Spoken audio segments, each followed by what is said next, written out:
Alfoneh is joining us, a senior fellow at the Foundation for Defense of Democracies and a top expert on Iran and the inner workings of its regime. So we're glad to have him. Ali, how are you? Thank you, and thank you very, very much for inviting me to your show. All right. It was great that you could join us. Let me ask you then, were you surprised about this op-ed piece from the Iranian Foreign Minister? Not at all. Dr. Zarif knows the Western world very, very well. He knows exactly how to appeal to American public opinion, and he also knows how to convey messages to the American leadership. If you read very carefully throughout the piece, there is just one piece of information that Dr. Zarif is providing, and it is that Iran is ready to talk with the U.S. about Yemen. That, I think, is really the only interesting message that Dr. Zarif is communicating, and he is indirectly connecting the developments in Yemen to the nuclear negotiations. In other words, he's trying to tell Americans that if you like to solve regional issues such as Yemen and the Islamic State, which has been talking about, which Dr. Zarif has been talking about earlier, then you need to give some concessions to Iran. This is the message Dr. Zarif is sending to the U.S. Decision makers. It's a bit of the sword of Damocles, isn't it? You know, you've got ISIS hanging over the head of security, certainly in the United States of America, and with their brutality, they do have everybody's in attention here. Is he correct that it will be a one-stop shopping to solve these problems if there is a deal with Iran? Well, there is also a lot of dishonesty in Dr. Zarif's op-ed.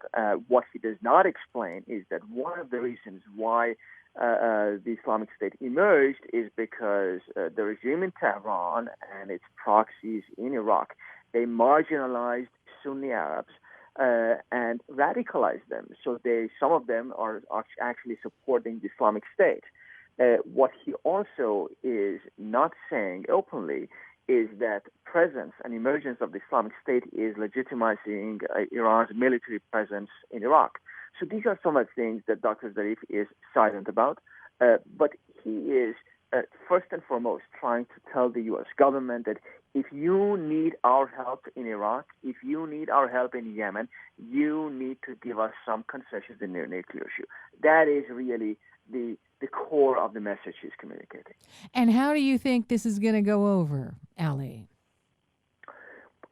I have to say that Mr. Khamenei's latest speech on the nuclear negotiations tells me that he still believes that he needs to haggle with the Americans.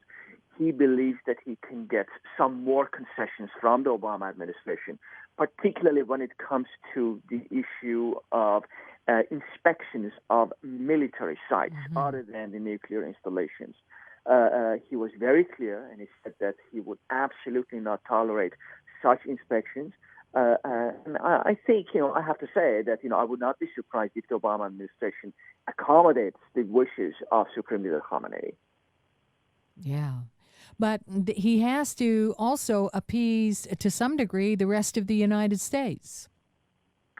Well, Mr. Khamenei may be believing President Obama says that he is capable of vetoing Congress, and he is capable of delivering at least as long as he's president.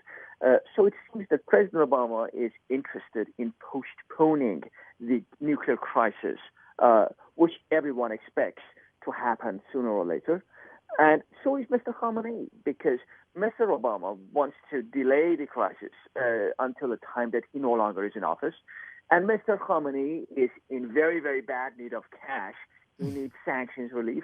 So he would also be happy postponing the crisis until a time that Iran has accumulated more foreign currency so he can face any round of sanctions. And at that time, he can practically do the same thing as North Korea, which means kicking out the inspectors, taking down the cameras at the nuclear facilities, and choose the path of North Korea. This is what he's trying.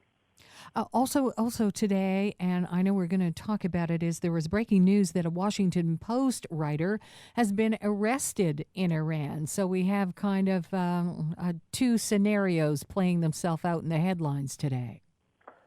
Well, that is true. Mr. Jason Rezaian is an Iranian American who went back to Iran as a journalist. He has been working in Iran for a number of years, sending reports home to the U.S. press about what's happening in Iran. And then he was suddenly arrested and accused of espionage. Mr. Rezaian, of course, there is absolutely no evidence of such activities against him. And one of the reasons the Iranian government has a stronger hand in the Rezaian case is that when traveling to Iran, Mr. Rezaian used his Iranian passport. So he's a dual national, and Iran does not recognize Mr. Rezaian as a U.S. citizen. And as an Iranian citizen, he more or less is at the mercy of the regime. Another dimension of this issue is that Mr. Rezaian was not arrested by the intelligence ministry or by the regular police. He was arrested by the Revolutionary Guards. The Revolutionary Guards, they want to embarrass Mr. Hassan Rouhani, who is the president of Iran, and Dr. Zarif, the foreign minister. And they, practically also like, to sabotage the nuclear negotiations. So by keeping an Iranian-American journalist in their custody and falsely accusing him of espionage, they hope that they can derail the talks and they can embarrass President Rouhani and communicating the message to the American public that while Mr. Rouhani and Dr. Zarif, the foreign minister, who are making all these promises to you, they do not even have the power to release an Iranian-American journalist. This is what they are communicating to the American public and to the U.S. decision makers. And I can't imagine the American public is not going to see it like that. What do you think, Ali? Well, what I do fear is that the American public, or at least some parts of it, and this is a tendency that we see particularly among some well-educated leftists in the U.S., begin saying, well, what if Mr. Rezaian actually has been engaging in espionage activities? That would be a disaster. I can imagine some American journalists saying, well, he may be a journalist colleague of ours, but we would like to go back to Iran, make our reports because, reporting is more important than solidarity with our colleague. So these would be very, very destructive and very, sources of concern to me. But I genuinely hope that the American public understands that, in Iran there are different forces. None of them are particularly good and particularly friendly towards the U.S., but Mr. Rezaian is now being held as a hostage in the negotiations. This is how the entire case should be seen. And we're not hearing enough about that in some of the analysis after this happened today. Is there a chance that this writer from the Washington Post could be a sacrifice for this deal? That unfortunately could be the case. And my thoughts go to him and his family. And I genuinely believe that journalists worldwide, not only in the U.S. and in Iran, but worldwide, should think about the issues of suppression of the press in the Islamic Republic of Iran. Most unfortunately, everyone nowadays talks about the nuclear issue, and the civil rights of Iranian citizens is being forgotten, and that I think is just sad. But does this put a pressure on Obama and his administration here? Surely you can't ignore this. This is a Washington Post reporter.